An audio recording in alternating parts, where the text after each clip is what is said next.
penyakit jantung di usiaku. Itu sudah genetik. Nenek moyangmu juga meninggal karena penyakit jantung kan?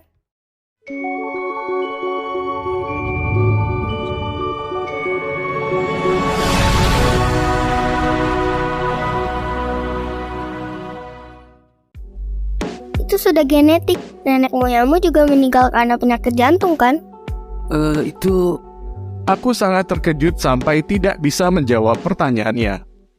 Bayi malaikat itu benar. Ayahku meninggal karena serangan jantung. Ibuku pernah memberitahuku bahwa kakekku juga meninggal karena serangan jantung, jadi aku harus berhati-hati. Dengan suara gemetar, aku bertanya, Apakah aku benar-benar sudah meninggal? Sayangnya iya. bayi malaikat itu mencoba menghiburku dengan mengepak-kepakan sayapnya seperti burung pipit. Itu tidak menghiburku sama sekali. Tapi aku baru berusia 29 tahun. Terlahir sebagai seorang pria dan belum melakukan apa-apa. Aku tidak memiliki pekerjaan yang bagus dan tidak memiliki keluarga untuk dikasihi. Aku masih perjaka. Jika aku mati, bagaimana dengan keluargaku? Bagaimana dengan ibuku? Teringat mama, aku mulai putus asa. Setelah papa meninggal karena serangan jantung, mama membesarkan kami bertiga dari kecil dengan susah payah. Aku sering mengecewakannya, tapi mama masih menaruh harapan padaku. Terus apa yang akan terjadi jika aku juga mati seperti ini? Aku belum pernah sekalipun merawatnya dengan baik. Lalu, apakah percakapan yang kulakukan semalam merupakan percakapan terakhirku dengan mama? Hidupku berakhir begitu saja. Aku nggak bisa mati seperti ini. Iya kan? Oke, apa yang harus aku lakukan? Kamu bilang akan memberikanku kesempatan. Jika aku melakukan apa yang kamu katakan, apakah aku bisa hidup lagi? Tentu saja. Kamu pikir aku bohong? Aku ini malaikat. Malaikat. Bayi malaikat itu memukul dadanya dengan wajah tegas. Justru karena penampilannya seperti ini, makanya aku tidak bisa mempercayainya. Jika seorang malaikat wanita seksi yang tiba-tiba muncul, aku pasti akan langsung percaya. Aku akan melakukan apa aja. Jadi selamatkan aku. Oke, apakah kau bersumpah sebagai peserta ujian? Kau akan memberikan yang terbaik di semua ujian sampai akhir? Iya, Bayi malaikat itu tersenyum lebar dan bertepuk tangan. Yeay! Aku ucapkan selamat karena kau telah menjadi peserta ujian. selamat kepalamu. Tadi kamu bilang semua ujian. Jadi ujiannya nggak cuma satu. Iya, sama seperti ujian lain. Kan pertanyaan nggak cuma satu. Seperti ujian kerjamu, kau harus melewati tingkatan yang berbeda untuk sampai ke akhir. Aku jadi benci Bundegi sialan ini lagi setelah mendengar kata ujian. Apa nggak berlebihan? Apanya? Gimana caranya aku harus menyelesaikan beberapa ujian yang bisa membunuhku? Oh enggak, bukan begitu. Setiap kali kau menyelesaikan ujian, kami memberikanmu waktu istirahat selama 10 hari sampai 2 bulan. Waktu istirahat? Iya, selama waktu istirahat, kau bisa menggunakannya untuk kembali ke dunia nyata. Jadi maksudnya setiap kali aku menyelesaikan ujian, hidupku lebih panjang 10 hari sampai 2 bulan. Yap, benar.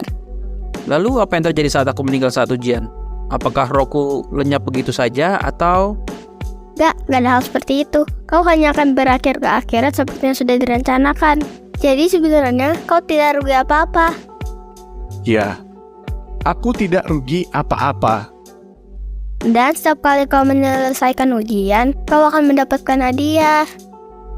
Hadiahnya bisa membuat hidupmu lebih baik dari hidup yang kau miliki sebelumnya. Dan tentu saja, hadiah terbesar datang setelah kau menyelesaikan semua ujian dan bisa mendapatkan hidupmu kembali. Sepertinya malaikat itu tidak sedang berbohong padaku. Maksudku, tentu saja dia memiliki Bundegi kecil yang menempel di antara kakinya. Tapi dia bisa memanggil petir dari langit. Dia juga memiliki sayap di punggungnya. Buat apa orang seperti itu menangkapku dan mencoba menipuku? Aku tidak tahu seberapa sulit ujiannya. Tapi, daripada mati dengan menyedihkan, lebih baik aku mencobanya. Aku harus hidup kembali dan melihat wajah ibuku. Oke, mulai sekarang aku akan memberitahumu aturan ujiannya.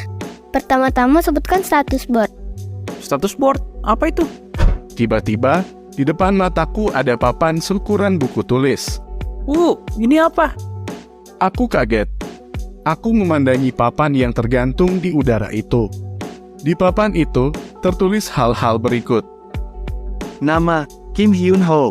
Kelas 1, Karma 0. Misi, eliminasi Red F. Batas waktu 30 menit 0 detik. Apa ini? Agar peserta ujian bisa mengerti, aku sudah menuliskan beberapa detail sederhana. Oke, aku sedikit paham. Tapi kelas dan karma itu apa? Kelas adalah ranking dari peserta ujian Kim Hyun Ho saat ini. Karma dengan kata sederhana adalah nilaimu.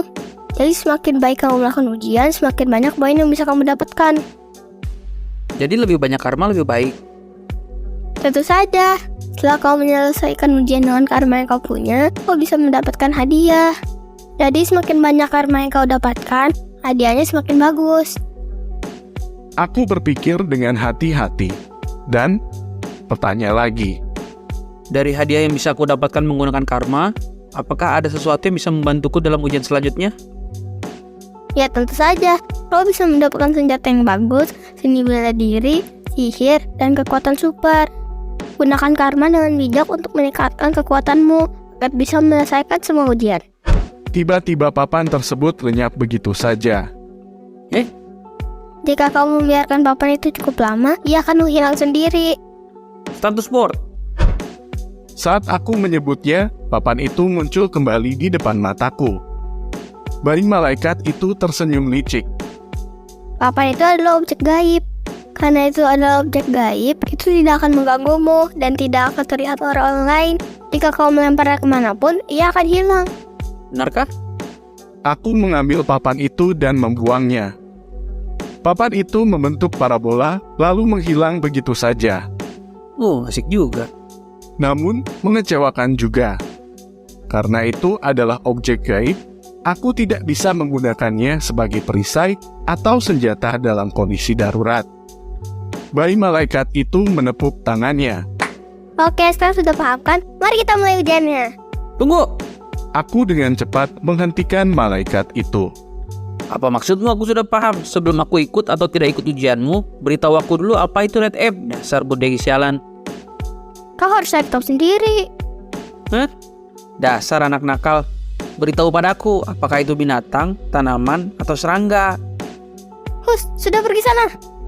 Dia menjentikan jari kecilnya yang lucu ke arahku. Dan tepat saat itu, di depan mataku, muncul sebuah pintu usang. Ini pintu ujian. Pintu ujian? Setelah membuka pintu itu, kau akan masuk ke level 2 dari arena. Arena adalah panggung di mana peserta ujian Kim Hyun Ho akan menjalankan semua ujiannya. Arena. Cepat, masuk melalui pintu. Bayi malaikat itu mengepakkan sayapnya dan mendorong bahuku. Iya. Dasar tidak tahu tata krama. Aku mengambil napas dalam-dalam dan membuka pintu ujian tersebut. Suara pintu berderit menggema. Melalui celah pintu yang terbuka, cahaya terang mulai membanjiri. Cahayanya sangat terang sehingga aku tidak bisa melihat apa yang ada di balik pintu. Aku ragu sejenak. Dan mengambil langkah demi langkah sambil berdoa, aku berharap setelah melewati pintu ini, aku akan terbangun dari mimpi ini. Aku ingin bisa terbangun, mengeluh, dan menertawakan mimpi yang absurd ini.